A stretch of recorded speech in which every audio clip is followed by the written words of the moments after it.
What makes a young man decide to pick up a gun and kill somebody else over ideology? I got a very interesting, deep question the other day that I want to talk about a little bit.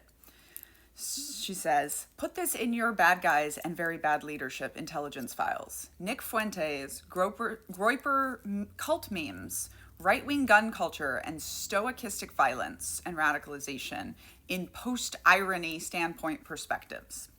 I think there are some interesting parallels that could be made between the Children of God's attempt to normalize child sexual assault and marriage of post-ironic standpoint nihilism with right-wing Christo-fascist gun culture norms. These virulent strains of social dysfunction make the amputation of conscience underlying the recent assassination of a socio-political influencers no more challenging psychologically or cognitively than taking a stroll through the park. I'd love to hear your thoughts on this. I think you're in a good position to influence the conversation on this culturally nuanced phenomenon. This person is very intelligent, has a PhD, and was formerly in the Children of God, and I'm going to try to make that language a little more simplified as I explain this to you. Okay, so obviously there was a recent assassination from which we all learned about the Groypers, and if I never had to hear the word Groyper again, I would be so happy. So Nick Fuentes is, of course, a far-right extremist influencer with a youth following. The Groypers are a decentralized online movement of mostly young white men. And it's kind of like part cult meme group and part hate group. And I'm going to get into why that matters, the meme thing. And I should tell you, I was briefly married to a guy, William Jeffrey Poole, who was obsessed with these kinds of memes. And don't Google him. Actually, please do. Okay, so this isn't just fringe internet drama, right? This is a case study in radicalization and cult-like behavior. So you have this alt-right adjacent, deeply tied to meme culture, right? You have the leader, Nick Fuentes, who uses irony and humor to mask extremist ideology. And this part is very important, right? So post-ironic standpoint nihilism basically means nothing matters, so why not be the worst version of yourself? Groypers use edgy humor to hide their serious fascist beliefs, right?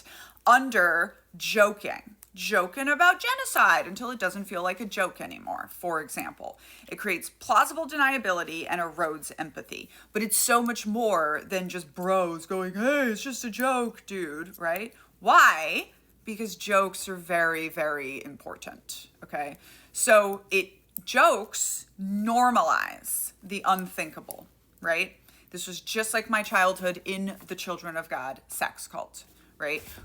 He normalized sex and fucked up sex and sex with children. And it was all normal and everything was talked about out in the open, right? And it was just everything we do is God's will, right? The Groypers have normalized violence and hatred. And it's done through constant repetition and through group enforcement. And suddenly these ideas start to feel ordinary, right? You joke about shooting protesters or doing racist chants at rallies. Enough times, it turns into actual acts of violence.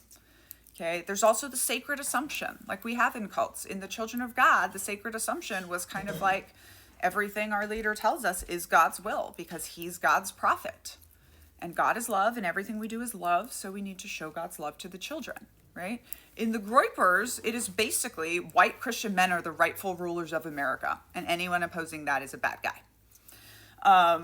So an important point here is the isolation, right? You don't need to be on a commune to be isolated anymore. That is an old idea that has definitely changed with the internet. These days, your cult can live in Discord servers, in Telegram groups, and in meme accounts. And the algorithm reinforces extremist views, right? This is called algorithmic radicalization. It has a Wikipedia page, okay? The creators of the algorithm, right? All they want is to keep you there longer, and feeding you more and more extreme content keeps you there longer. So they do it.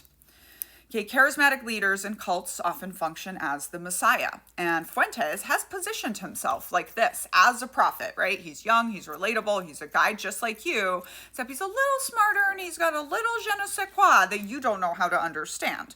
We tend to call that charisma. Okay, and now we're getting to the gun culture and the stochastic violence. And if you haven't heard this term before, stochastic violence, it's when you create a culture so steeped in violence and violent rhetoric that it's inevitable that some violence is going to happen. Okay, right now, the way that the right talks about the trans community, inevitable that violence is going to happen. Charlie Kirk and Nick Fuentes' manner of speech, inevitable that especially Black people are going to be hurt because of this. And of course, in the wake of this violence, we saw 2, maybe 3 Black men lynched. Yeah, this is stochastic violence, and it is predictable. This is the same in the military under the combat ban. When you tell men, a group of people who are trained to conduct violence on behalf of state, that 10% of the population is not as good as them, it is predictably going to end in interpersonal violence toward them. And I say this to the military all of the time. Okay, so we have this stochastic culture. And by the way, I think one of the best examples of stochastic violence is King Henry II. Y'all thought I was going to say King Henry VIII, when he has Thomas Becket killed, right? And he says like, oh, I wish something would do something about this troublesome priest. And then a couple of his followers go and unalive that person. Okay, so the groypers right now, what we see, have combined online radicalization with America's gun obsession. We already have this whole mythology of guns are freedom, right? Now you have groypers fusing that with a Christo-fascist rhetoric, which we're seeing all over this country, right? Defending white Christian America. And this makes the leap from meme to murder psychology, right? Very easy. The shooter did not have to be ordered by Fuentes to do this. The culture made it feel righteous, even mundane. And here's why it feels normal to them or mundane to them. It's called moral amputation, and this happens in cults all of the time, right? Your conscience isn't killed overnight. It is surgically removed bit by bit. Every joke, every meme, every chant desensitizes you. And by the time that the violence actually happens, it just feels like another step, right? This is the way things go in cults. And to the outside world, it looks like shocking chaos. But to the person in the cult, it's just a stroll in the park.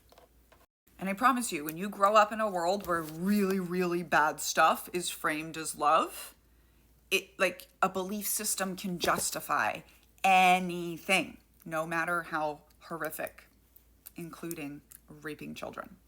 Because they did, right? 10,000 people didn't walk away.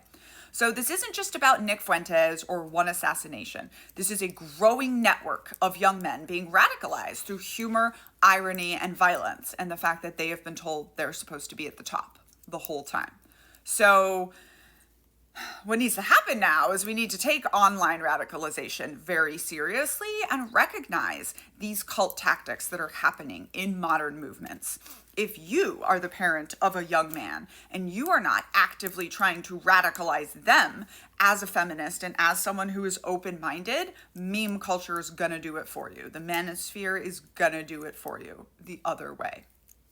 When memes become ideology and ideology has access to guns, the joke always ends in blood. I'm Daniela Mestinek-Young, scholar of cults, extreme groups, and extremely bad leadership.